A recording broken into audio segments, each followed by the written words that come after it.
할렐루야. 날씨가 많이 더워졌습니다. 이제 우리 건강도 잘 챙기고 주변 사람들 관계 속에서도 서로 위로하고 격려하는 우리 모든 성도들 되기를 주님의 이름으로 축원합니다. 우리 인간 사회에서는 인간 관계라는 거 있습니다. 가장 기본 단위는 가족 관계이죠. 가족 관계를 뛰어넘는 것이 이제 사회 관계에 있습니다. 우리가 사회 속에서 살아가기 때문에 그 속에서 일어나는 어떤 그 그룹 단위의 법규가 있습니다. 왜 그 법규가 있을까요? 그것을 어기면 그 사회 관계가 헝클어지기 때문입니다. 그래서 그 사회 관계 속에서도 그러한 법규와 규칙이 있습니다. 그렇다면 이 사회관계 속에서도 그런 관계가 있는데 하나님과 저와 관계, 여러분과 관계는 어떤 관계일까요? 아주 끈끈한 관계입니다. 그걸 한몸 지체라고 할 정도로 아주 밀접한 관계이죠. 영원한 사랑 관계입니다. 그러니까 인간 관계하고 하나님과 관계는 이와 같이 큰 천양지차처럼 그와 같이 차이가 있고, 우리에게 생명을 주는 것은 영원한 사랑 관계인 주님입니다. 그래서 우리 주님과의 관계가 확실하게 되어야 그 다음에 사회 관계나 가족 관계나 이 땅에 우리가 이모저모를 하는 관계가 수월하게 됩니다. 설령 그런 관계가 사회 관계가 헝클어진다 할지라도 그건 큰 대수가 아닙니다. 주님과의 관계가 중요해요. 주님과 관계가 끊어져 버리면 이건 여러분 되돌이킬 수가 없어요. 인생 한 번밖에 없는데 그 기간 동안에 끊어져 버렸다. 이건 영원 세계에서 떨어지는 지옥인데, 여러분 마지막 시대를 살아가는 우리들이 그러한 마지막을 생각하며 살아야 되는데 우리는 그런 거 상관하지 않고 날고 뛰고 이리저리 분주하게 이리저리 살았다가 또 한 주가 됐으니까 예배 장소로 한번 가서 하나님이 또 노하실까 싶으니까 하나님 저 왔습니다 하고 또 가고, 이런 관계가 아니지 않습니까? 하나님과의 관계는 영원한 관계인데 사랑의 관계입니다. 친구 관계도 돈독하지 않습니까? 물론 주님과 관계가 돈독하게 되면 친구 사이도 끊어지기 마련입니다. 왜? 그들은 세상 속에 속한 사람들이거든요. 근데 우리들은 주님에 속한 자들이기 때문에 세상 사람들 사이하고 다릅니다. 관계 정립이 다르고 정체성이 다릅니다. 소속이 다릅니다. 그래서 우리만의 돈독한 관계인 교회, 그리스도를 머리로 해서 지체된 관계 속에서 이모저모를 행하고 있다는 것을 꼭 염두에 두시는 우리 모두가 되기를 주님의 이름으로 축원합니다. 우리 데살로니가 전서 2장 14절부터 20절 말씀을 보게 되는데요. 지난주 우리가 13절 말씀을 중히 여겼습니다. 사도 바울이 기도하다가 항상 끊임없이 감사를 해요. 여러분 기도하면서 감사하는 감사 기도를 해본 적이 있습니까? 뭐 때문에 감사했습니까? 사도 바울은 이렇게 기도한 거예요. 너무너무 감사한데 우리가 전한 바, 우리 복음이 사도 바울 일행이 전한 복음을 그들이 사람의 말로 받지 아니하고 하나님의 말씀으로 받음이라. 할렐루야. 그래서 이 하나님의 말씀으로 받는다는 것은 우리가 경히 여기는 것이 아니잖아요. 중히 여기는 것이죠. 중요하게 여기는 것이죠. 다른 무엇보다도 거기 집중하는 것이죠. 그랬을 때 그로 말미암아 그들 믿음으로서 말미암아 하나님의 말씀이 그들 믿는 자들에게 역사했다는 거예요. 역사했다는 것은 일하셨다는 거예요. 일하셨다는 거예요. 하나님은 지금도 일하고 계십니다. 할렐루야. 주님이 안 계시는구나. 보이지 않기 때문에 없는구나. 야, 아니에요. 불신자들이 그렇게 생각하는 거고, 주님은 이 땅을 지금 돌아가기도 하고 전체를 돌아가기도 하고 많은 사람들 관계 속에서 우리가 우연히 발견된 것 같지만 우연히 또 만난 사람들, 우연히 만난 것이 아니에요. 그들에게 우연히 만났다고 할 때 주님의 복음을 한번 전해 보십시오. 그러면 믿는 자 가운데 그가 믿는다면, 믿음을 가진다면 역사가 일어납니다. 갑자기 그러한 복음을 전할 때, 아니 당신 어디 교회를 나갑니까? 당신 말씀을 내가 들어보니까 내가 그 말씀에 이끌릴 수밖에 없습니다 하면서 찾아오게 되는 거예요. 그렇다면 반대로 우리 주변을 한번 살펴보시죠. 우리는 그러한 말씀을 증언하며 복음을 증언하는 그런 삶을 살았는가? 그런 부분들을 우리가 한번 점검해 보시기를 바랍니다. 그래서 사도 바울이 그래서 너무 감사한 거예요. 우리 감사의 이 조건들이 뭡니까? 뭔가 우리가 얻어서 감사합니까? 물질이 많아서 감사합니까? 명예가? 학력이? 이런 것들은 죽을 때 가져가는 거 아니잖아요. 그죠? 그런데 사람들은 그렇게 목을 매요. 뻔히 아는데도. 그럼 아는데도 왜 그래요? 뻔히 아는데도 그렇다는 거예요. 인간의 본성입니다. 본성. 그거를 끝까지 쟁취하려고. 나중에 목숨을 딱 걷어가면 아무것도 없어요. 주님이 그렇게 말씀하시잖아요.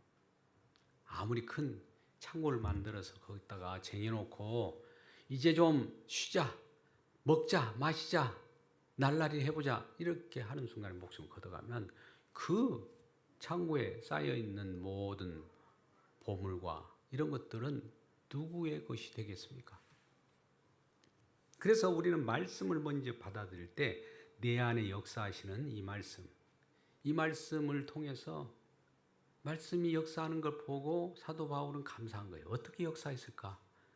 역사한다는 것은 그 일을 하심이에요. 말씀이 일을 해서 무엇인가 열매를 나타내는 것이죠.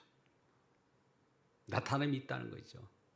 말씀을 전했는데 아무 반응이 없고 나타남이 없을 수가 있습니까? 복음을 전했는데 복음의 자녀가 탄생하고 복음으로 인하여 여러 관계가 서로 좋아지고 복음 관계로, 복음이라는 건 우리 주님이 화목제물 되신 그 놀라운 사랑 관계가 우리 가운데 임하면 내가 주님께 이 큰 억만한 죄악 가운데 구원을 받고 하나님의 백성 됐다는 이 놀라운 이 엄청난 사실을 알고 있다면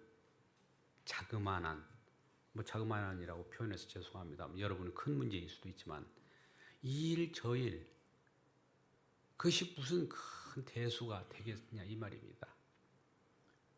그런데 이런 말씀이 증언되면 이와 같이 이제 세상 속에 있는 많은 사람들이 예수를 믿는 그런 관계 속으로 소속이 바뀌게 되죠. 여러분 또 그런 소속이 바뀐 분들이 있으시죠? 소속이 바뀌었어요. 이제 우리는 그와 같은 어디에서 구원받았는가? from 어디인가? 지금은 to 어디로? 세상 속에서 몸된 지체관계로 주님 안으로 빼내심을 받은 자들이에요. 빼내심을 받은 자들이 다시 그곳으로 또 가는 경우가 허다하게 있습니다. 그것은 잘못 빼내심을 받았든지 빼내심을 받은 채 했던 것이죠. 진정으로 빼내심을 받고 구원받은 자들은 이제 주님과 결속 관계가 너무 끈질기고 성도들 관계가 너무 끈질기고 그래서 성도들의 아픔을 서로 채우라고 기도하고 안부를 묻고 전화를 하고 이렇게 그런 일들이 벌어질 수밖에 없는 거예요. 그래서 그런데 이런 관계가 이렇게 주님의 관계 속으로 이렇게 옮겨진 잔들은 세상이 가만두겠습니까? 가만두지 않습니다. 특별히 유대교라고 해서 하나님 말씀을 쥐고 있는 사람들이에요. 그들도 하나님을 믿는 사람들입니다. 그런데 그들에 의해서 예수 믿는 사도 바울이 전한 복음에 의해서 구원받은 백성들이 핍박을 받습니다. 이 난데없는 이 환난과 고난, 이게 여러분 생각할 때 어떤 생각이 듭니까? 아, 복음을 받아들이면 예수 믿고 그냥 살면 되지. 누가 뭐 박해할 사람이 누가 있어? 아닙니다. 세상 사람이 주님의 사람으로 바뀌게 되면 어떤 일이 벌어지는지 아십니까? 박해가 꼭 일어나요. 그러면 여러분들, 우리가 복음을 전할 때 박해가 일어난 그런 경험이 있습니까? 과연 있을까요? 나의 신세 타령이나 이렇게 이야기할 때 이게 나는 십자가가 많아, 이렇게 혹시 생각하진 않았나요? 그래서 이 사도 바울도 데살로니가 교회 성도들에게 복음을 전하고 이렇게 오는 와중에서도 많은 박해가 있어요. 특별히 유대인들에 의해서 박해를 받습니다. 왜 그러냐면 저 사도 바울이 전하는 복음은 이상하다 이거예요. 우리에 거슬린다 이거예요. 하나님 말씀이 그것이 아닌데 이네들은 예수를 믿는다고 하고 또 그 안에서 서로 피를 나눈다고 하고 그러거든요. 그래서 박해를 하는데 14절 말씀 보세요. 이렇게 박해합니다. 형제들아, 너희가 그리스도 예수 안에서 유대에 있는 하나님의 교회들을, 유대에 있는 하나님의 교회들을 보라는 거예요. 유대에 있다는 것은 본래 예루살렘 교회 지역 유대 그 영역 속에 모태가 되는 신앙의 거점에 있는 처음에 태생됐던 그런 지역의 교회들이 많은 고난을 받고 있다는 거예요. 너희만 고난받는 것이 아니라 저쪽에도 고난이고 이쪽에도 고난이고 예수 그리스도를 전하는 모든 것이 고난, 핍박, 박해, 이거라는 거예요. 그러니 데살로니가 성도들 입장에서 아니 우리가 이전에는 세상과 짝하여서 우상을 섬기고 서로 사회관계 속에서 즐겁게 지냈는데 갑자기 그 관계가 끊어지니까 공격을 해오고, 여러분 그러지 않아요? 친구 관계가 친구들이 여러분들을 조롱하고 공격하지 않았습니까? 그럼 아직 공격하지 않으면 예수가 좀 뚜렷하지 않는 것 같아요. 공격해올 때 그에 대한 답을 해줘야 돼요. 그들도 예수 그리스도를 믿는 좋은 계기를 만들어야 되겠죠. 그래서 이들이 유대인들의 하나님의 교회와 같이 이곳에서 똑같이 고난을 심지어 이렇게 표현했어요. 본받는다. 여러분이 뭘 본받는다 할 때는 좋은 모범되는 것을 본받는다고 하잖아요. 근데 여기는 고난을 본받은대요. 여러분, 이 세상 논리하고 세상 속에서 이야기하는 그런 말하고 성경에서 말하는 것들이 다 다르잖아요. 이걸 깨닫는 저와 여러분 되시길 주님의 이름으로 축원합니다. 달라요. 그래서 이 고난과 박해 속에서 그들도 동일하게 저쪽 예수 믿는 어느 곳에든지 다들 고난이 여기저기 일어나는구나. 다 아우성치는구나. 그걸 이제 데살로니가 성도들로 하여금 알게 했던 거예요. 그러니 고난을 받았다는 것은 결과적으로 너희들 예수 그리스도로 소속이 변경됐다는 확실한 증거예요. 여러분 잘 들어보세요. 고난이 왜 예수 믿는 확실한 증거냐면 소속이 바뀌니까 이전에 있었던 그 소속된 곳에서부터 공격이 들어오고 박해가 들어오고 왜 우리와 함께 하다가 그쪽으로 가는 거야? 아직 세상은 넓고 할 일도 많고 노는데도 이 많은 어디 다 돌아다닐 여행할 곳도 죽을 때까지 너무나 많아가고 다닐 때도 다 못 다녀. 그러니까 건강해. 같이 놀게. 이렇게 얘기한다는 거죠. 그죠? 근데 성도들이 그런 말을 하면 어떻게 될까요? 그러면 성도가 아니죠. 그래가지고 주변으로부터 압박이 온 거예요. 물론 이 데살로니가 교회는 이 유럽의 첫 성이 빌립보인데 빌립보 바로 다음이 데살로니가 도시예요. 데살로니가의 위치는 마게도냐라고 하는 곳에 위치하고 있어요. 그래서 그 속에서 많은 불량배들과 깡패들을 동원해 가지고 사도 바울을 죽이려고 하는 거예요.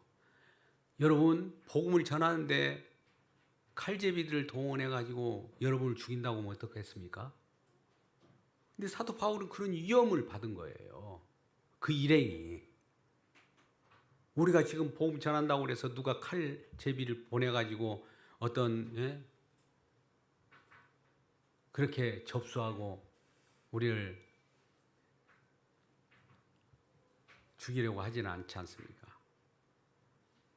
그래서 그 구체적인 내용이 이렇게 나와요. 그 박해의 내용이 지금 15절, 16절에 나옵니다. 한번 같이 읽어볼까요? 15절, 16절입니다. 유대인은 주 예수와 선지자들을 죽이고 우리를 쫓아내고 하나님을 기쁘시게 하지 아니하고 모든 사람에게 대적이 되어 우리가 이방인에게 마여 구원받게 함을 그들이 금하여 자기 죄를 항상 채우매 노하심이 끝까지 그들에게 임하였느니라. 아멘. 이런 자들을 하나님께서 심판을 하겠. 주님의 분노가 있는 거예요. 주님의 노하심이 있는 거예요. 어찌 예수 믿는 자를 박해하느냐. 사도 바울이 본래 그것을 경험했어요. 처음에. 예수 믿는 자들 잡으려고 저 담에서로 가잖아요. 발을 타고 뚜닥뚜닥 신나가지고 이야 나는 하나님을 믿는 의리의 병사야 하면서 그럴 때 갑자기 딱 just a moment stop 해서 거기에서 주님을 만나게 된 후로는 이게 완전히 바뀌어버린 거예요. 세상 사람 볼 때는 정신이 이상하게 되어버린 거예요. 그 후로는 주구장창 반대로 예수를 전하는데 모든 전력을 다합니다. 그러니까 처음 많은 사람들이 생각할 때 저 사람은 하나님을 믿는 그 유대교적인 사람이었는데 갑자기 예수를 전하니까 저거 아직도 우리가 확인해 봐야 돼. 저건 정상적이 아니고 잠깐 동안에 위장한 걸 거야. 이런 의심을 갖게 되는 거죠. 근데 그건 아니었어요. 사도 바울은 완전하게 주님으로 붙잡힌 자 되어가지고 주님의 이끌림을 받고 이리저리 다닙니다. 여러분, 우리는 예수 믿기 전에는 내 마음대로 살았어요. 내가 주인이었어요. 근데 예수 믿고 나서는 주인이 바뀌었죠. 주님 하는 그 분이 주님이에요. 주인이 바뀌었기 때문에 주님께서 끌고 가요. 이 일, 저 일 하라고 하고 우리가 기도할 때 누구를 생각나게 하면 그분에게 전화를 하라든지 관심을 갖다든지 기도를 하라든지 그런 거예요. 그냥 스쳐 지나가는 것이 그 민감한 영적 생활이 아닙니다. 그래서 우리가 이리저리 다녀도 우리 주님께서 우리를 딱 붙잡아 주시고 경고하게 하셔야만 우리가 주님 대신 우리 주님을 바라보고 우리가 주님의 이끌림을 받고 이 일 저 일을 해요. 바울만 그런 것이 아니에요. 베드로도 그랬어요. 젊었을 때는 네가 네 마음대로 돌아다니지만 늙어서는 띠를 띠고 우리가 기차놀이 하잖아요. 앞에 가장 선두에 예수님이 딱 몰고 끈을 매가지고 끌고 다녀요. 이리저리. 이쪽에서 예수 전할까? 저쪽에서 예수 전할까? 이쪽에서 성도들의 아픔이 있구나. 우리 함께 뒤에 기차놀이하는 성도들 뒤에 다 매달려 있지.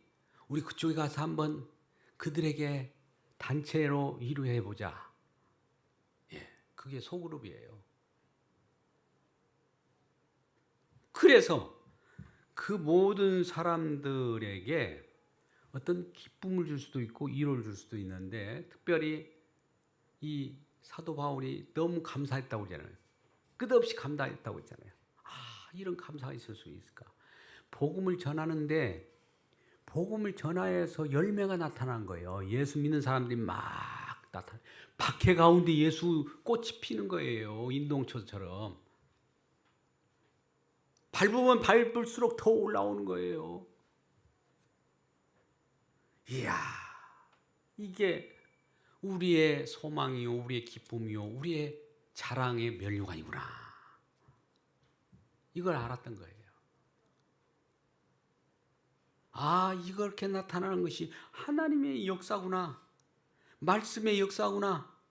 말씀으로 많은 생명이 살아 움직이는 거구나. 이거를 눈으로 똑똑히 본 거예요. 오늘 또 우리 한나교회 성도들과 온라인으로 예배드리는 모든 분들에게 말씀합니다. 지금 어디에 있든지 우리 주님께서는 우리에게 복음을, 말씀을 전해주셔서 말씀이 역사해서 우리의 소망과 우리의 기쁨과 자랑의 면류관이 되기를 주님의 이름으로 축원합니다. 그래서 너무 기쁜 거예요. 보세요. 환난 가운데 기쁨이에요. 보세요. 고난 가운데 기쁨입니다. 사도 바울이 미쳤습니까? 나는 기쁨이요, 소망이요, 자랑의 면류관이라 이런 말을 할 때, 지금 고난 받고 있는데 그런 말이 어떻게 그런 말을 할 수 있습니까? 데살로니가 성도들은 그럴 수도 있을 거예요. 그러나 데살로니가 성도들이 실질적으로 생명을 받은 자이기 때문에 이보다 더 큰 것이 어디겠어요? 환난을 당해도, 주변의 환경이 변해도, 주변의 우겨싸임 당하여도 나는 생명 얻은 자이기 때문에 이 많은 것이, 환경이 나를 좌지우지 못한다는 겁니다. 여러분, 과연 우리는 환경의 지배를 받습니까? 주변의 여러 가지 변동 상황에 의해서 내가 흔들리고 그럽니까? 그만 아직 예수를 잘 믿지 않는 사람들입니다. 어떤 여건이든지 주님과 결속관계라면 죽음이 눈앞에 와도 흔들지 않는 거예요.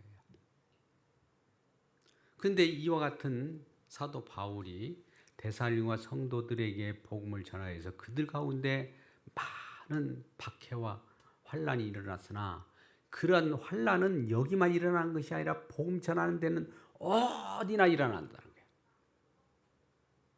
예수님께서도 그렇게 말씀하셨어요. 내가 내 나라는 이 세상에 속하지 않았다.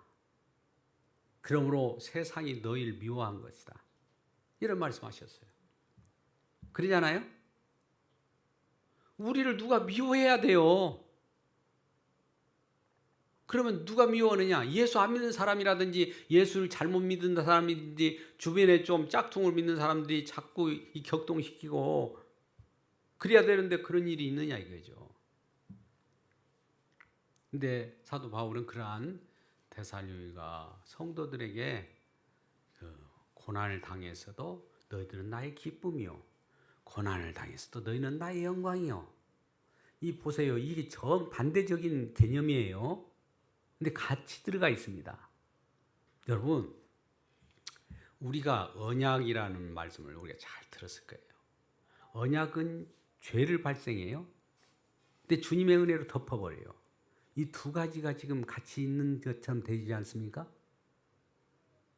죄악 가운데 우리가 신음하고 있는데 이제 예수를 믿어서 구원받고 그리스도 안으로 들어온 자들이 세상 죄 가운데 살았던 세력이 우리를 박해할 때 우리 주님은 은혜로 덮어주고 주님의 영원한 면류관으로서 영생을 얻은 존재로서 우리를 여겨주시니 이것처럼 기쁜 일이 어디 있어요.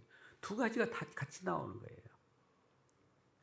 우리는 예수 믿으면 고난은 싹 사라지고 날마다 날라라고 기쁨만 있고 즐거움만 있고 이렇게 생각하잖아요. 그렇잖아요? 그건 언약이 없는 복음이에요. 짝퉁 복음, 기복신앙.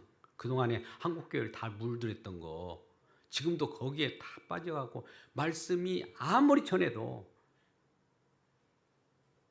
주님의 약속하신 언약의 말씀을 전해도 그들은 세상 흐름 속에서 그냥 즐거워하는 짝퉁, 그냥 세상에 있는 그런 그 하나의 철학을 가졌다가 거기에 모여들고 사람들이 즐거워하고 기뻐하고 그러다 지옥 다 가는 거예요.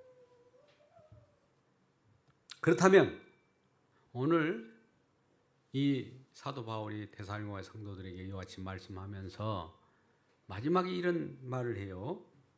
자, 이 한번 보세요. 17장 형제들아 우리가 잠시 너희를 떠난 것은 얼굴이요 마음은 아니니 너희 얼굴 보기를 열정으로 더욱 힘썼노라. 그러면 나 바울은 한두 번 너에게 가고자 하였으나 사단이 우리를 막았도다. 데살로니가 성도를 너무 사랑해서 가서 만나고 싶어요. 그런데 얼굴 보기를 원해요. 얼굴, 이런 분들이구나. 페이스 투 페이스. 얼굴이 이런 분들이구나. 예수 믿고 나니까. 이렇게 간절히 열정으로 그 데살로니가 교회에 가기를 원했는데 이게 가고자 해도 갈 수가 없었어요. 뭐 때문에? 뭐 때문에? 예, 여기에 사단의 방해 때문에. 사단들이 우리를 박했도다. 사단이 우리를 막았도다.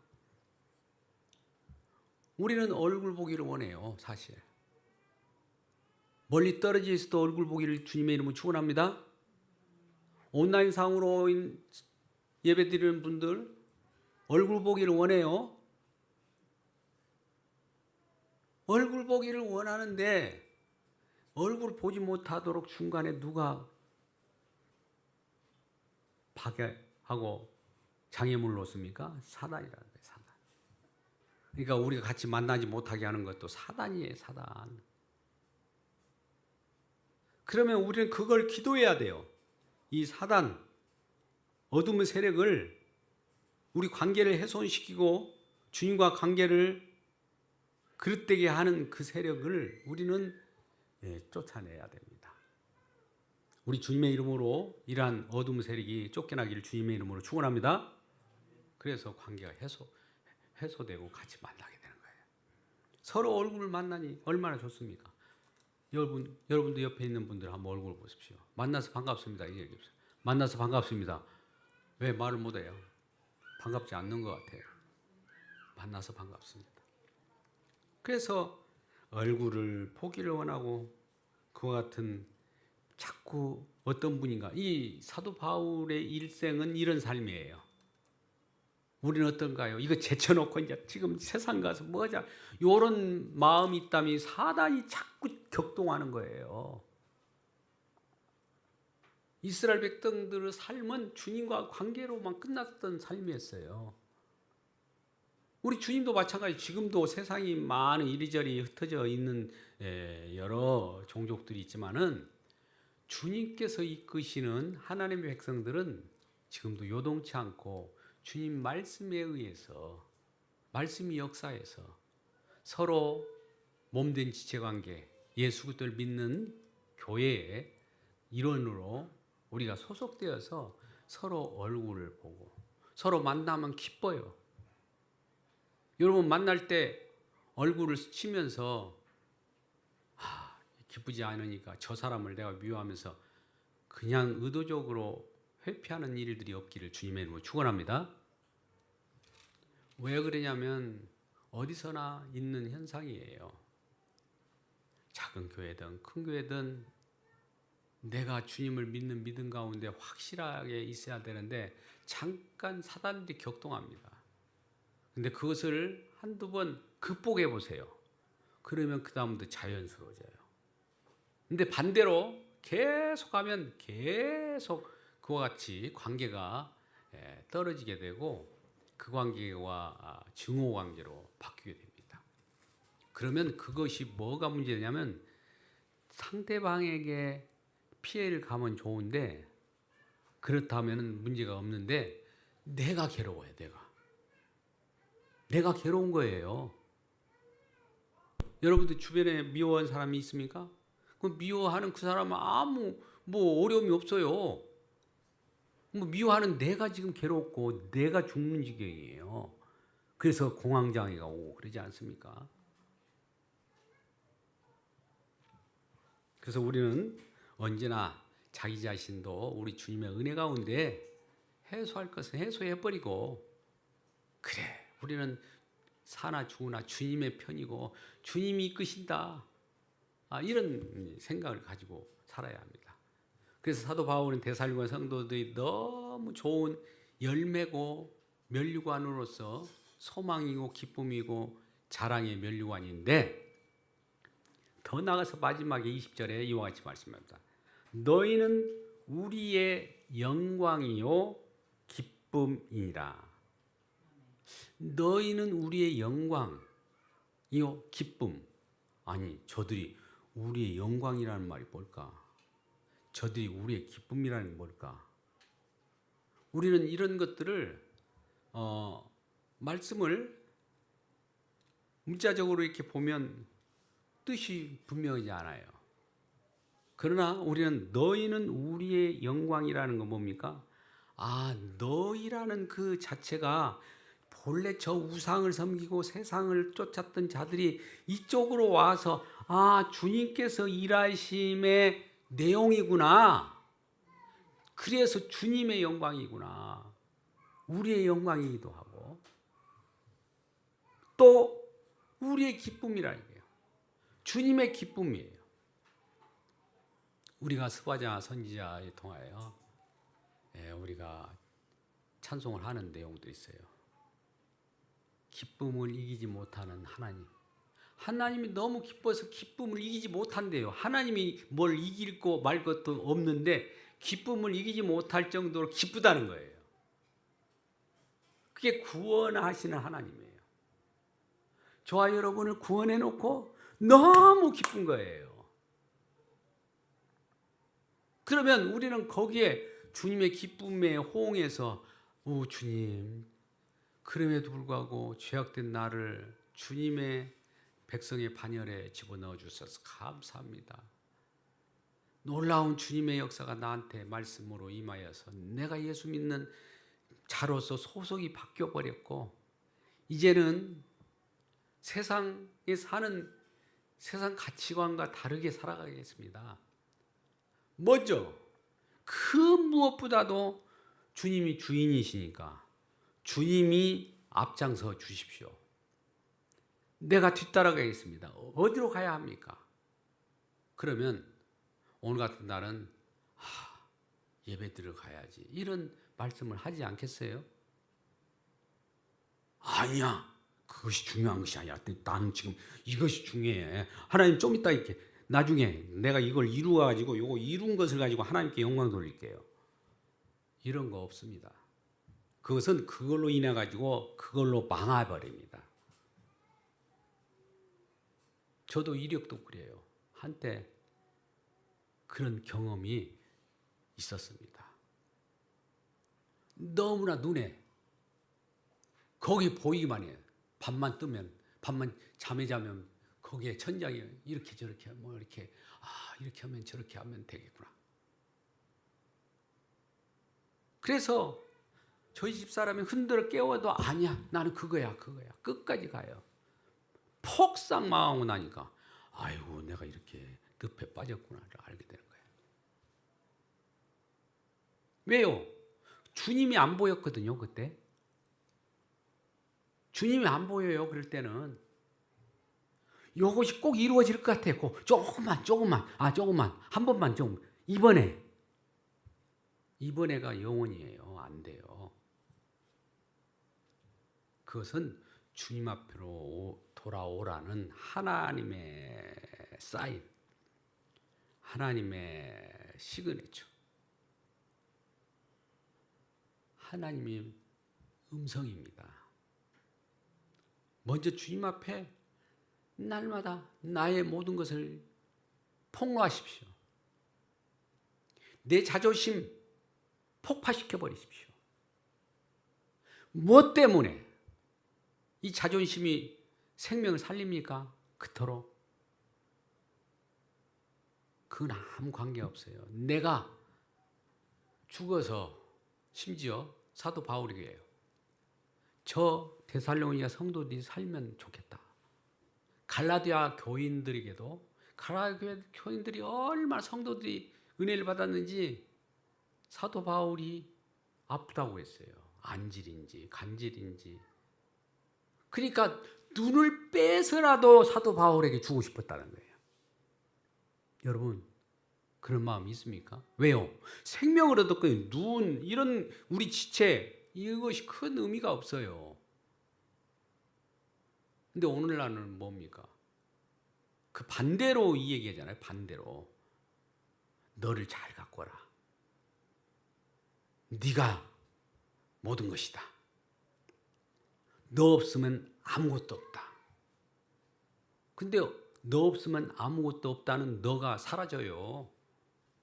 사라지면 영원히 그걸로 사라진 걸로 끝납니까? 지옥에서 발견된단 말입니다. 그러면 이러한 우리들을 주님 앞으로 항상 무슨 일이 있어도 절대적으로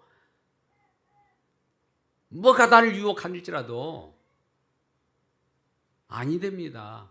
나는 주님뿐입니다. 이런 고백을 하고 주님 앞에 나와서 주님께 모든 걸 폭로하고 주님의 은혜를 충만히 받는 우리 모두가 되기를 주님의 이름으로 축원합니다.